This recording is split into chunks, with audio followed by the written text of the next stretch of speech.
Eu já faz mais ou menos meio ano, um ano, que eu me ocupava sempre com o tema andar como Jesus andou.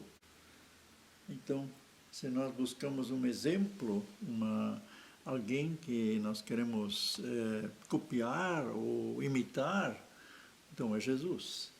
Ele foi o único que foi perfeito, se bem que ele não se achava perfeito. Ele dizia, quando um dia ele foi, acho que foi o Nicodemos que falou para ele, bom mestre, e ele disse, quem é bom? Só Deus é bom, né?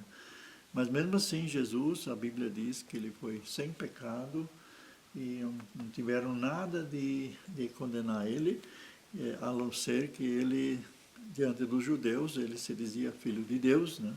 E se dizia rei, então eles veem isso como blasfêmia. Mas Jesus, como ser humano, nós ainda ontem, num outro estudo com a Alemanha, nós falamos que Jesus era o quê? Filho de Deus ou filho do homem? Então, aqui na Terra, Jesus agia como filho do homem, como ser humano. Jesus era 100% Deus, mas também era 100% humano. Mas a divindade ele abandonou quando ele veio aqui. Quando ele veio morar aqui, quando veio ser gente, a carta aos Filipenses nos diz que ele se igualou a nós. Foi como nós, escravo, servo. E ele, com isso, ele abandonou no céu a onipotência. Ele era fraco como nós, né? Só Deus que fortalecia ele. Os anjos fortaleciam ele em horas bem pesadas. Ele também não era onipresente, porque ele não podia estar em vários lugares ao mesmo tempo. E também não era onisciente, ele não sabia tudo. A gente diz, mas Jesus era filho de Deus, então ele já sabia tudo, adivinhava. Não, ele estava, depois que ele completou 30 anos, ele pediu o batismo, e no dia do batismo, o Espírito Santo veio sobre ele como uma pomba, e Deus disse, esse é meu filho amado, em quem tenho todo o meu prazer. E a partir de lá, Jesus começou a agir no poder do Espírito Santo, no poder de Deus, né? Então ele recebeu, então as suas palavras não eram somente palavras, as palavras que ele dizia eram as palavras do Pai, e as obras que ele fazia era o Pai que fazia através dele. Então ele apenas era um ser humano como nós, mas cheio do Espírito Santo. Então suas palavras não eram um discurso vazio, como era dos escribas e outros pregadores que apareciam por aí. O seu discurso tinha poder. Então aquilo tocava os corações, aquilo apontava o pecado, apontava a misericórdia. As pessoas sentiam o amor de Deus quando ele abria a boca. Então ele era, nesse sentido, ele era totalmente diferente, mas como ser humano. Então ele veio depois da ressurreição, ele veio assumir de novo, lá no trono, no céu, o que ele já era antes, né? Mas, então, como andar como Jesus andou, então eu tenho hoje o tema orar como Jesus orou. Então é uma parte da vida dele que muito, ele gastou muito tempo, ou melhor, investiu muito tempo na oração. Então a gente lê nos relatos bíblicos, se bem que a gente não tem tudo escrito, né? O apóstolo João disse, se fosse tudo escrito que ele fez, então o mundo não podia acolher todos os livros, naquela época eram rolos, né? Para acolher tudo o que ele fez. Então nós temos fragmentos apenas da vida dele, testemunhado por aqueles que andavam com ele. Mas o Lucas escreveu também, eu agora com outro grupo estou estudando para a época de Advento o Evangelho de Lucas. Então o Lucas não foi um discípulo de Jesus, ele não andou com Jesus. Ele teve as informações do apóstolo Marcos e talvez do Pedro também, para escrever o seu Evangelho. Então nós temos esses fragmentos onde aparece Jesus orando. E nós sempre de novo nos deparamos com a expressão, de madrugada ele se levantou, ia para um lugar tranquilo para orar, ou para um lugar deserto para orar. Então, essa era o combustível que Jesus buscava para o dia, porque durante o dia era desgastante para ele. Então, ele tinha tantos encontros com pessoas e aconteciam tanta coisa que ele necessitava encher o tanque, desculpa a expressão, mas é uma coisa que nós fazemos no nosso carro, né? Para empreender uma viagem, precisa estar com o tanque cheio. E Jesus estava sempre com o tanque cheio. Ele buscava a presença do Pai de madrugada, e antes de qualquer fazer, antes de qualquer contato com os discípulos também, ele buscava a presença do Pai. Ele estava em sintonia com o Pai. E nós temos um testemunho de, acho que foi George Miller, um homem muito abençoado na Inglaterra, que durante a vida dele sustentou não sei quantos órfãos, acho que 1000 órfãos, tudo pela fé, não tinha nada, né? E Deus sempre dava. E um dia ele recebeu a visita da rainha da Inglaterra, e ele estava em oração. Aí bateram na porta dele e disseram que tinha majestade, está aí, quer conversar com ele. E ele disse, agora não posso, manda esperar. Aí disseram, não, mas é a rainha. Não, eu não posso, estou falando com o rei dos reis. Esse tem preferência agora, depois eu vou atender a rainha. Né?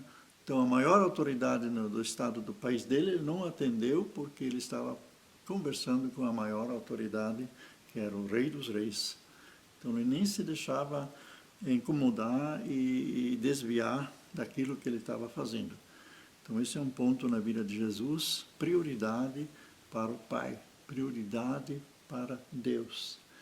E isso, esses dias ainda, alguém falou para nós, não sei se foi você, Geza, ou foi num livro onde dizia assim, não deve tomar café antes de não ter a meditação com a palavra e a oração para Deus. Lembra? Não ir para o Frühstück, parece que foi alguém alemão que falou, e antes de ter o contato com Deus e a comunhão com Deus. Então, esse é o primeiro ponto que eu quero abordar. Segundo, termos consciência quando nós oramos de com quem estamos falando. Então, tem pessoas que mecanicamente eles fazem as orações e fazem rezas e fazem de uma maneira bem mecânica, tradicional, decorado, né? Mas parece que não tem o endereço para qual está orando, aonde que está indo. Então Jesus tinha o endereço para quem ele falava, orava, era o Pai. Ele buscava a presença do Pai. Então isso tem que estar muito claro quando nós oramos, que nós chegamos então na presença do Pai. E uma maneira muito edificante para que nós sintamos a presença, para que nós entremos nessa presença é com adoração primeiro, como o Pai Nosso também ensina.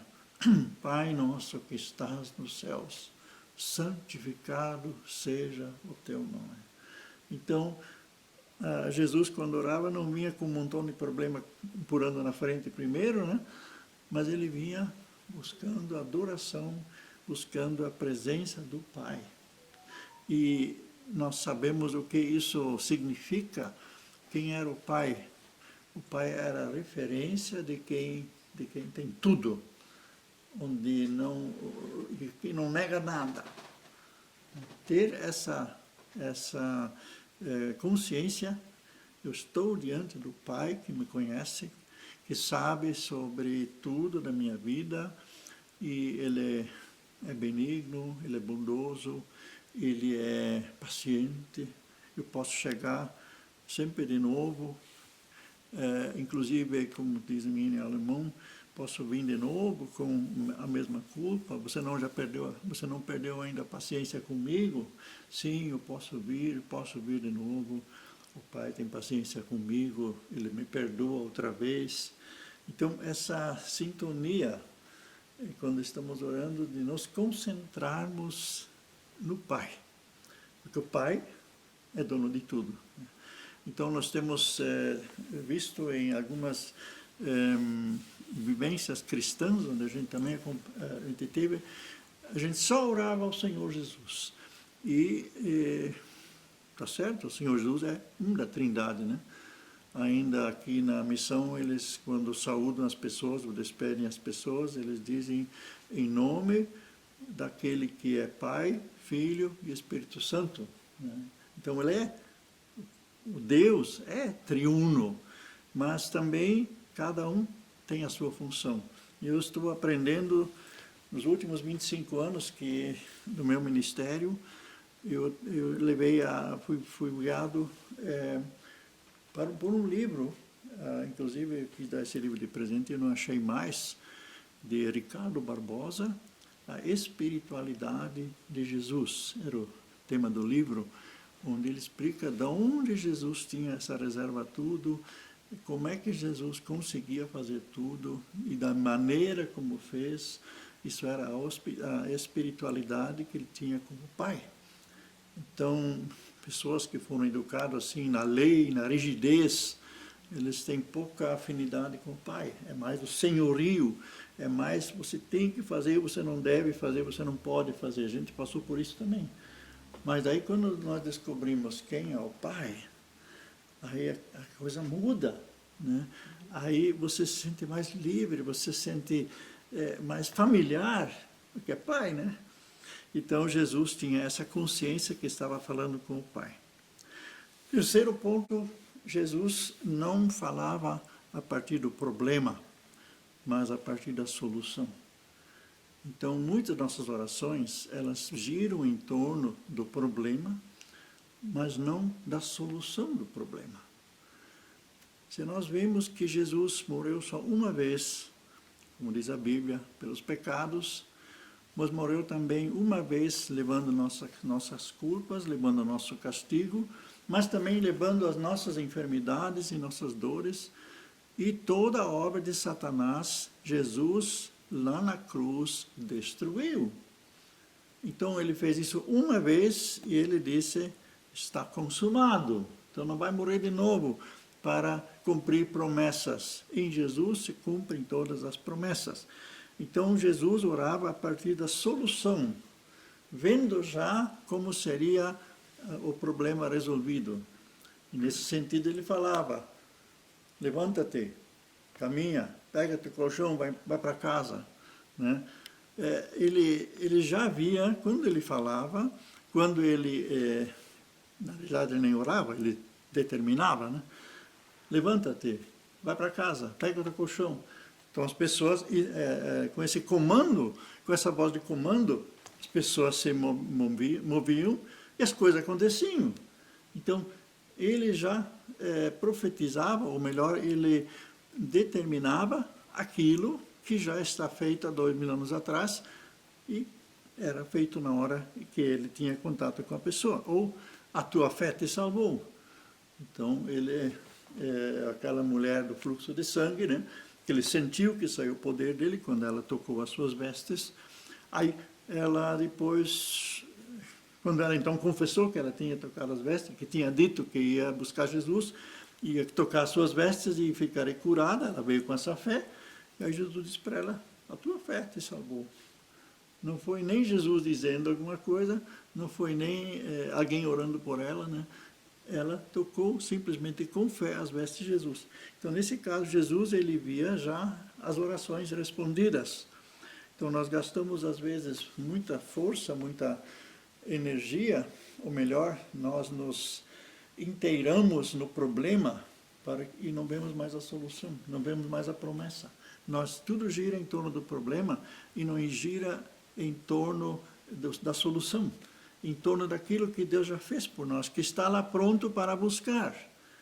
Então, o problema tomou tanta conta de nós que a gente não tem mais a visão para receber aquilo que Deus já fez por nós, baseado nas suas promessas. E daí, quarto ponto, Jesus baseava a sua oração naquilo que está escrito. Qual é a Bíblia que Jesus tinha? Ele tinha o Velho Testamento. Mas quando foi na hora da tentação, depois que ele foi batizado e foi levado para o deserto para ser tentado pelo diabo, o diabo veio com propostas, inclusive com a palavra de Deus. Mas ele dizia, está escrito. Jesus, todas as 3 tentações que o Satanás trouxe para derrubá-lo, para desviá-lo do propósito para o qual ele tinha sido enviado, cada uma dessas situações ele venceu, está escrito. E na terceira, o diabo foi embora. Então, ele venceu Satanás, não expulsando demônios, o que temos que fazer hoje, né? Ele não precisou fazer nada disso, ele apenas dizia, está escrito. Então, mas isso tudo porque ele estava baseado, a vida dele era uma vida de oração, então na hora certa ele sabia o que fazer. Para nós podermos fazer isso e dizer está escrito, precisamos estudar muito a Bíblia. Precisamos conhecer as promessas que nós podemos lançar contra o Satanás, porque o nosso mundo está dominado pelo príncipe das trevas, assim nos afirma a Bíblia. E nós temos ao nosso redor esses espíritos imundos agindo, e muitas vezes de uma maneira bem piedosa, até torcendo a palavra a nosso favor. E aí nós temos que estar espertos, bem conscientes das promessas de Deus, para lançar a promessa contra e dizer, está escrito. Aí o inimigo não tem mais o que fazer quando dizemos está escrito.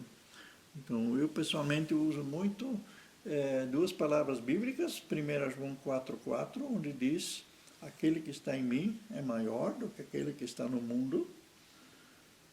E a segunda palavra é 1 João 3, versículo 8b, onde diz, para isso se manifestou o Filho de Deus, para destruir as obras do diabo. Então, está escrito. Ou, quando eu saio de viagem, hoje fizemos também, eu só não disse está escrito, mas o Senhor já deu ordem a seus anjos, para que me guardem em todos os caminhos, e eu não tropece em nenhuma pedra. Que o Senhor guarde a nós, guarde os outros viajantes, os que vão à frente, os que vão atrás, né? Que todos nós sejamos guardados, porque o Senhor já deu ordem a seus anjos para nos guardarem, né, em todo o meu caminho, e nenhum mal chegará à nossa tenda. Então, é uma confissão que eu pessoalmente faço, às vezes faço, quando nós vamos a Jaraguá, a Pomerode, né? Você mesmo ora, inclusive, nós tivemos já milagres acontecendo, então, geralmente, você tem seração nessa serra de Corupá. E a Guesa, uma vez, determinou que realmente estava tão fechado, e ela disse, onde nós vamos passar não tem mais seração. E a estrada se abriu. E a gente via a seração dos lados, mas o nosso trajeto não tinha mais seração. E a gente sempre, de novo, determinava em nome de Jesus, porque Ele é o dono de tudo, e nós não podemos nada, mas usando o seu nome, as coisas têm que ser dobradas diante do nome dEle. Nós fazemos isso muito pouco. É um direito que Ele nos dá a agir em seu nome. Como vocês falaram antes aí de fazer comida com Jesus, né, e pedir sabedoria. A própria Bíblia fala isso. Paulo diz que em tudo que fizerdes, seja em palavras, seja em ação, seja comendo ou bebendo, fazei tudo em nome do Senhor Jesus. Em nome dele é que está a autoridade, o poder para as situações se dobrarem diante do nome dele. Então Jesus, ele fazia tudo usando a palavra de Deus. E a última, ponto 5 Jesus sempre encarava direto o problema. O que nós fazemos? Senhor Jesus, me ajuda para que o tentador vá embora, ou como aquela pessoa orava, o inimigo estava lá incomodando, se manifestando, Senhor Jesus, me ajuda para que o diabo vá embora. Aí essa pessoa teve daí a iluminação, o Senhor Jesus disse, não, eu não vou fazer nada, eu te dei autoridade a você mandar embora. Você pode mandar embora. Eu não vou fazer, porque eu não posso fazer, porque a autoridade dei para ti, para tu mandar ele embora. E aí ele mandou embora. Ele estava lá, inclusive era um pastor, ele estava recebendo uma orientação do Senhor Jesus, e o diabo estava lá do lado como um macaco, fazendo barulho, para que ele não entendesse o que o Senhor Jesus estava passando para ele em espírito. Ele disse: Senhor Jesus, manda esse bicho embora. Não, não manda embora, não teria autoridade para você, manda você embora. Até que ele se deu conta e mandou, em nome de Jesus, mandou o inimigo embora, mandou se calar, aí veio a calma. Então, isso Jesus já passou para nós, essa autoridade, mas se nós não conhecemos a Escritura, não conhecemos o inimigo, não conhecemos as suas tramas, então nós sempre vamos levar a pior. Mas nós temos que encarar o problema, direto o problema. Então, tem coisas que não precisamos ninguém orar por nós. Tem gente que corre atrás de oração desse e daquele profeta e daquele irmão que já teve experiência nessa área. No fim das contas, você não precisa buscar essa ajuda, você pode ir direto ao problema em nome de Jesus. E o inimigo vai ter que obedecer, porque ele tem que se dobrar ao nome, à autoridade de Jesus. Então vamos andar como Jesus andou, e também em nossas orações, nossa vida de oração. Eu chamo vida de oração porque a oração não é apenas uma parte do dia, ou um costume, mas que seja uma vida de oração, como a Guesa já colocou, quando agora Jesus, eu preciso me concentrar na comida, então ora tu por mim, né? Não posso ficar orando, falando contigo. Então, no trânsito é a mesma coisa, né? Você tem que atender, você está lá passando por um lugar, para mim acontece isso muito em Jaraguá, então tem que prestar atenção para entrar o navegador está dizendo, e aí você passa adiante, aí depois tem que retornar tudo de novo, e aí arruma problema, né? Então, nesse momento não posso estar orando, né? Tem que prestar atenção o que o sistema de navegação está dizendo. Mas aí é uma constante com Jesus. E as coisas vão se alinhando de maneira como Deus quer. A vontade de Deus vai se cumprindo enquanto nós estamos a caminho, enquanto nós estamos andando. Claro que vamos fazer falhas, mas sempre de novo, como a gente faz no trânsito, o sistema lá, ele me orienta de novo, eu tenho que pegar daí outra rua para chegar naquele destino. Assim também acontece conosco, né? O Espírito Santo vai remanejando de novo para nos colocar no caminho. Que assim seja nas nossas vidas, uma vida de oração, a exemplo de Jesus. Amém.